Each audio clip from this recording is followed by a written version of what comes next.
భక్త కన్నప్ప అందరి ఆశీస్సులు ఈ మహాశివరాత్రి రోజున అందరికీ శుభాలు కలగాలని ఆ పరమేశ్వరుని కోరుకుంటున్నాను. నేను వచ్చి చూశాను temple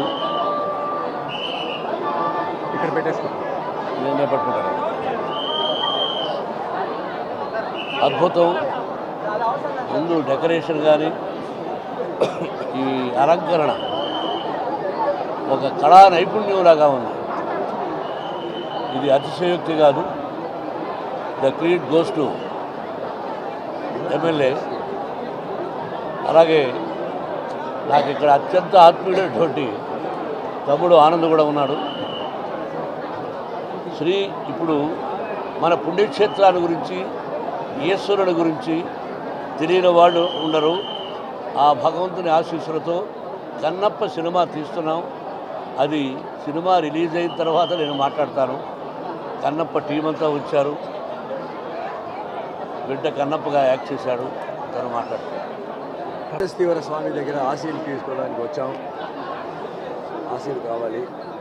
horror Mahadev, happy Shivaratri. అన్నీ బాగా జరగాలి. కన్నప్ప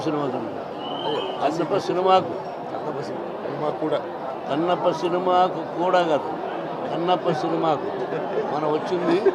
ఇక్కడికి ఎందుకు వచ్చాం మనం? కన్నప్ప సినిమా కూడా అంటే ప్రజల ఆశీస్సులు మనకు కావాలి. పరమేశ్వరుని ఆశీస్సులు ప్రజలకు కావాలి. అందరి ఆశీస్సులు కన్నప్ప కావాలి. పిక్చర్ రిలీజ్ అయిన తర్వాత మాట్లాడండి అండి. అందరికీ నమస్కారం. ఎన్నో సంవత్సరాల తర్వాత మహాశివరాత్రికి నేను కాళహస్తి వచ్చాను. దేవుడు దర్శనం చేసుకున్నాను. ఇక్కడ ముఖ్యంగా ఈరోజు జరిగిన ఏర్పాట్లన్నిటికీ నా సోదరుడు సుధీర్కి కంగ్రాచులేషన్స్ చెప్పాలి. ఎమ్మెల్యేగా మొదటిసారి ఉన్నప్పటికీను ఇతను స్వయంగా గెలిచి సంకృషితో మేమందరం చాలా గర్విస్తున్నాం సుధీర్ ఎమ్మెల్యేగా ఉండడం. ఎందుకంటే మేమందరం కలిసి పెరిగిన వాళ్ళం. ఈరోజు it's a matter of pride. Sudheer ఈరోజు ఎమ్మెల్యేగా ఉండడం, తన ఆధ్వర్యంలో అద్భుతంగా టెంపుల్ డెకరేషన్స్ జరగడం, లోపల చాలా బ్రహ్మాండంగా చేశారు. అలాగే కోలా ఆనంద్ గారికి, ఆయన మా కుటుంబ సభ్యులు, ఆయన కూడా అత్యద్భుతంగా ఆర్గనైజ్ చేస్తూ ఆయన ఎన్నోసార్లు మా దర్శనానికి కావాలన్నా ముందు ఆయనకే ఫోన్ చేస్తుంటాం. కన్నప్ప సినిమా ఏప్రిల్ 25వ తేదీ రిలీజ్ అవుతుంది. మీ అందరి ఆశీస్సులు మాకు కావాలి. 2 రోజుల్లో టీజర్ రిలీజ్ అవుతుంది మార్చి 1వ తేదీన.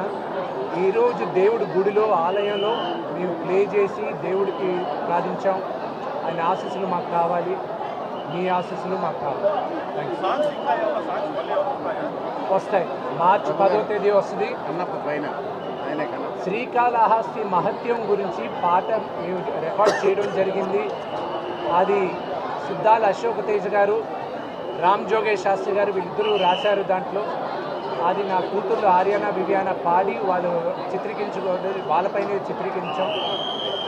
ఈ స్థల పురాణం ఆ పాట ద్వారా తెలుస్తుంది. అది మార్చి 19వ తేదీ నాన్నగారి పుట్టినరోజున అది విడుదల చేసింది.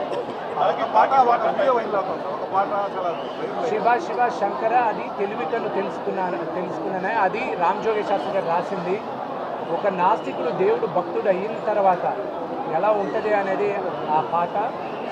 ఒక వ్యక్తిగా కూడా ఒక మనిషిగా కూడా ఆ పాట నన్ను మార్చింది. ఇంకా మిగతా క్వశ్చన్స్ అని నాన్నగారు లేనప్పుడు నేను కూర్చొని నాన్నగారు మీటింగ్లో లేనప్పుడు, నాన్నగారు పక్కన లేనప్పుడు నేను మళ్ళీ మాట్లాడుతున్నాను.